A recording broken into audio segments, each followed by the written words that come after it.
Hi guys, welcome back to my channel. I know it's been a while, a few months, but I'm back. I'm here to stay. I give birth to my baby boy five weeks ago today, and his name is Noah. Yeah, I've been just busy taking care of him and newborn and a 2-year-old, but I'm back. This is gonna be a get ready with me / my labor and delivery story, my crazy labor and delivery story. I thought my first one was crazy. I'm not a makeup artist, I'm not a hairstylist, I'm not any of that, but I'm just showing you my process of how I get ready while I'm doing things like taking care of my son and everything at the same time. So with my hair, I didn't do much today. I just woke up, rinsed it. I washed it yesterday, co-washed it yesterday, and I forgot to wrap it at night. So I just woke up and kind of rinsed it and put a bit of conditioner. Yeah, so I'm gonna like fix up my edges as I'm telling you guys the story, of course. So where do I start? I believe when I came here to talk to you guys, I was a little bit over a few weeks out from my due date. My due date was originally on the 15th. I wanted to get induced. I asked for an induction. My induction date was set for the 16th. Okay, this was crazy, and we had a snowstorm on the 16th.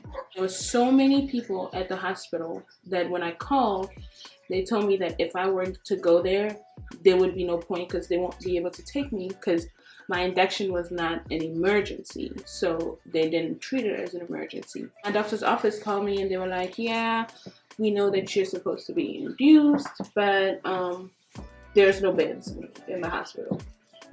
And I was like, what do you mean there's no beds in the hospital? Some people were coming from like out of town to give birth, so they had to accommodate them first. So they're like, can we switch it to tomorrow at the same time, which was 8 p.m. So I knew that regardless, he was gonna come out. Come the next day, they call me back. Like, hey, we know that you're supposed to be induced today, but again, we have no beds. At this time, I'm tired of being pregnant. I had my mind set that I'm not going any further than my due date, but God's plan. I was like, okay, so when can I come in? They said, well, you can come in tomorrow, but let us call you. Now, this time it's the 18th. Me and my mom and my sister and my aunt decided to go shopping.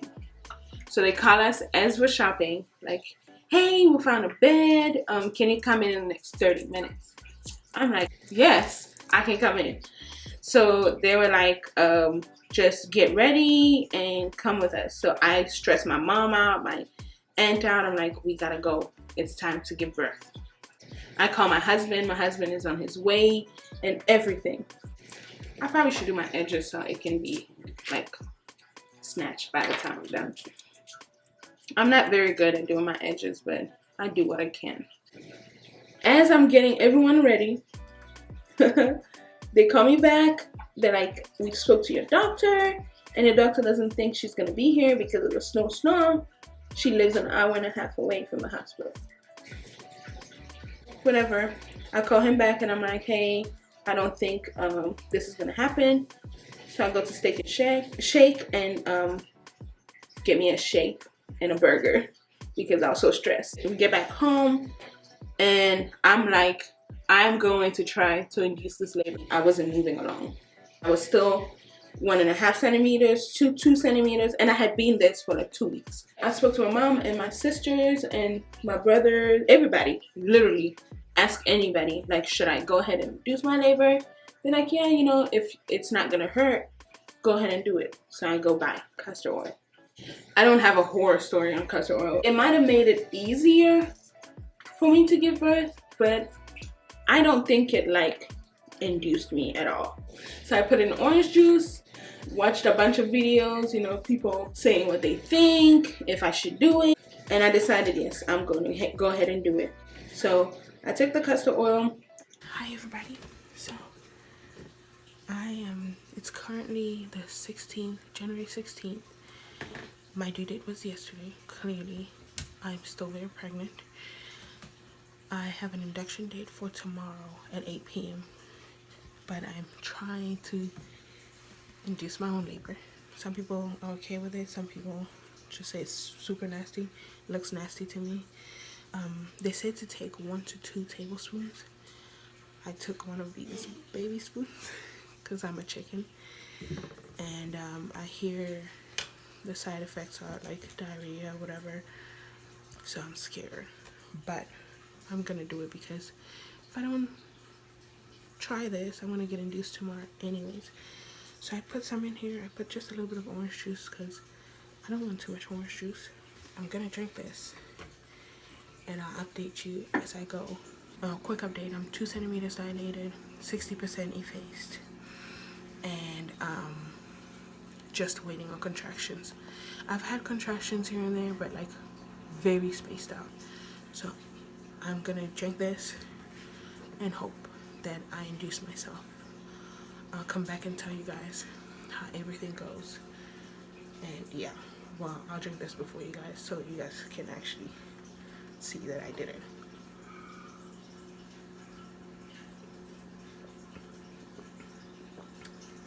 It's not bad. It just tastes like I had some orange juice.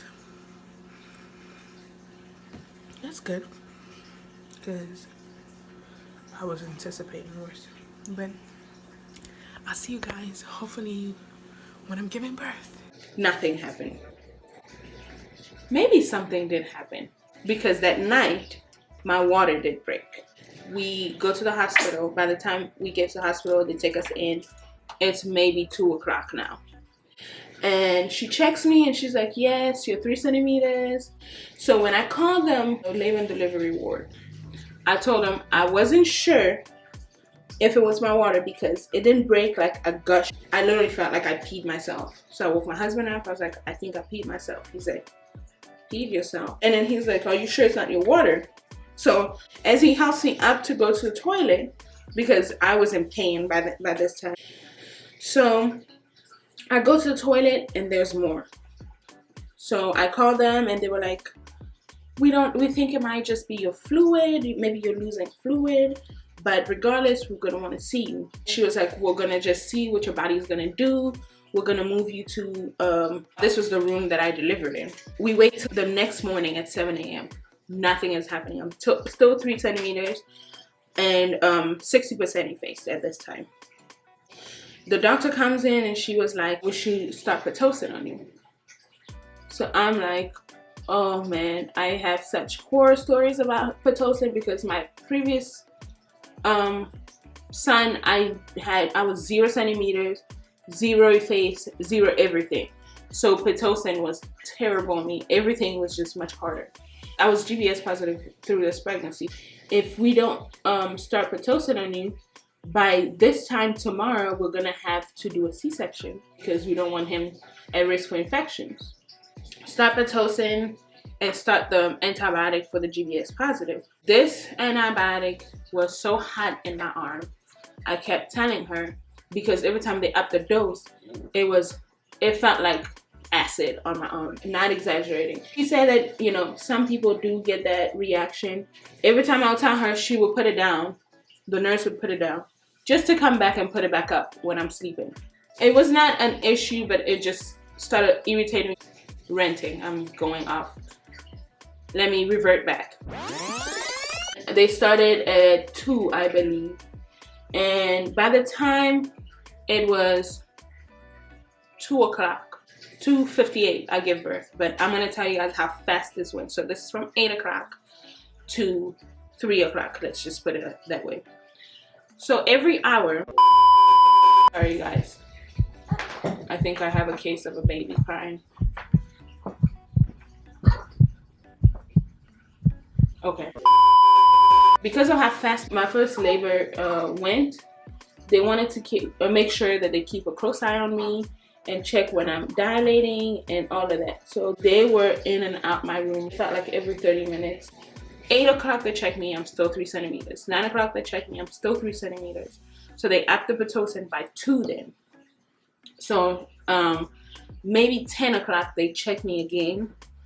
and I kid you not, I was 4.5. They checked me again at like noon, and this time I'm like almost 5 centimeters.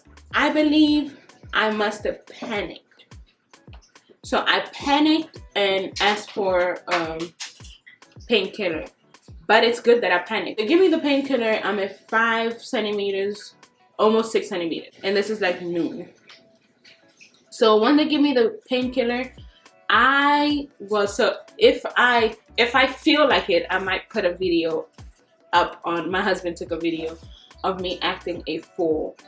This medication had me tripping. I mean, like tripping. I felt like I was thanking everybody for coming. I was thanking my mom. I called my little sister. I was thanking her for being such a great aunt to my kids. Like it was crazy. But so they gave me the painkiller every 2 hours, I believe. I cannot remember, but I think it's every 2 hours. So I tell them that I think I'm gonna need another dose right after that, because now the contractions are coming in. Now the medication is not supposed to like numb you of your pain, but in my opinion, it's supposed to make you like forget what's actually happening. So the trauma and everything makes it a little bit easier. I'm off the medication now. So they come back and they check me, okay? And I'm 7.5 centimeters. So I'm like, can I still have another dose of medication? She said to me, the nurse said to me, honestly, I don't think so, but it doesn't hurt to go ask the doctor. Doctor's like, no, because I think you'll be giving birth within an hour. They checked me again. I kept asking them to check me all the time because I was so nervous that I wouldn't know. I'm one of those, I like to be in control of the situation. Like I want to be aware of when things are happening. So she checks me again. I'm like, at this time, I'm like 8 centimeters. And I see things wheeling in, like they bringing in like sterilized stuff and everything. It was, now stuff is getting real.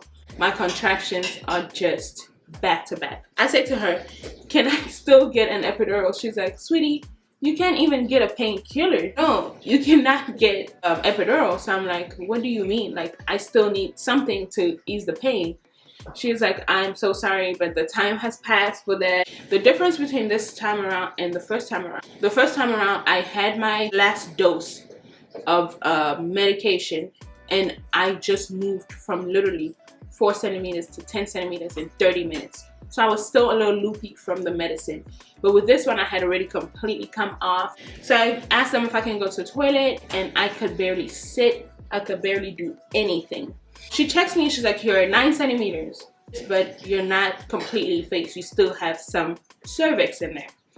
So I'm like, oh, I need to give birth. Like it needs to come out because I'm now feeling every single thing. So I'm laying down and it's so uncomfortable because I had really bad back labor. So I'm like, can I not stand up? She's like, nope, you have to stay laying down because we don't know when it's gonna happen.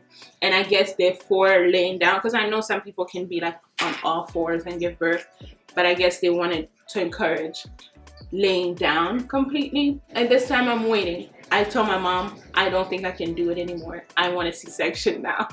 She's like, girl, you're already right there. So the doctor comes in and she's like, you're 10 centimeters. There's still a little bit of cervix, but every time you have a contraction, it thins out. So we're gonna try pushing. I was like, say no more. I have the urge to push. Literally, I said it just like that. And she's like getting dressed and she's like, you know, feel free to push whenever you're ready. There was a student doctor there, and she was like, yeah, the student doctor is gonna be, you know, watching you. Feel free. I had a contraction, so I said, I have a contraction. I just pushed the first time. And she was like, good, good. All you need is a few more pushes. His hair is right there. I know this sounds graphic, but and my mom is like on the sideline with my husband, and my mom is like, I see him. He's right there. He's right there. So I look at my mom and she said, just push one more time. And that was enough for me to be like, hold on. So I held my breath in, and I don't think I've ever pushed so hard. And apparently his entire head was there out, and all I needed to push was the shoulders. I kid you not, 3 pushes and this kid was out. So when they said that, I pushed one more time and he was literally out. And I was crying because for this time around, well, I've always been a crybaby, even for my first one. But this time around, I was more aware. Like, I was actually feeling everything. I wasn't loopy. I wasn't like, the only thing I was sleepy because I was so sleep deprived. The night before, I couldn't sleep. I was so anxious to meet him and everything. So finally at 2:58, he came out. So this is literally from 7 a.m. to 3 o'clock. I gave birth. I was getting nervous actually that I was gonna get a C-section. Not that there's anything wrong with, you know, giving birth by C-section. I'm just really nervous of being cut open. Very nervous. And I feel like they would have probably had to numb me completely for me to just get through it, because I would have probably panicked so hard. But yeah, so I gave birth and he was 7 pounds and 7 ounces. Just 2 ounces smaller than my first, but he felt like 10 ounces smaller than my first. He felt so small.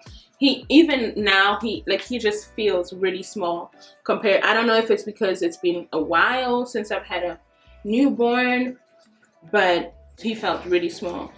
And yeah, so he was born on the 19th, January 19th. His birthday is kind of cool, so it's 1/19/19. And they moved me, right after that, they moved me to a recovery room. Maybe 2 hours after that, I did cord blood bank. So that took quite a while because they had to like keep the cord. I did tear, 2nd-degree tear. I tore exactly the same as I tore with my first, so it was a little easy for me to heal this time around. And once they moved me there, the recovery was easier, much easier. I left the hospital the next day. I gave birth on Saturday. Sunday afternoon, I was at home. So yeah, that was awesome because with my first one, he had to stay he stayed a little longer because of jaundice. But yeah, so basically once I got home, maybe I would say a week later, I could walk completely. I was almost fully recovered. But yeah, I have my baby boy now. I'm going to do an update on him. He is, like I said in the beginning, 5 weeks already. I was supposed to come with week update. Could not film that. It was chaotic around here. Like, adjusting having 2 kids is a lot. Kudos to all the moms that do it with more than 2 or even just 2. Even 1 is a lot. Now imagine 2 kids. I mean, yeah, it's a lot, especially when you have a toddler that just wants to run around. But I'm going to have a update on him. But yeah, this little get ready with me, I hope you enjoyed it. My story time and everything. If you have any questions, let me know. If you enjoy this video, give it a thumbs up. Stay tuned for much more videos because I'm back full action. I'm gonna try to film as many videos as I can. I'm gonna put this color since it's the only color I have in here. It's a little bright, but now on a regular day I will not be just wearing this color for no reason, but usually would just put like a Vaseline or something. Thank you so much guys for watching. This was my labor and delivery story. Stay tuned for much more. I'm actually filming a few more videos today. Yeah, you might see this shirt a little bit. Thank you. Have a great day. Stay tuned. Share this with everybody you know, like, comment, and subscribe.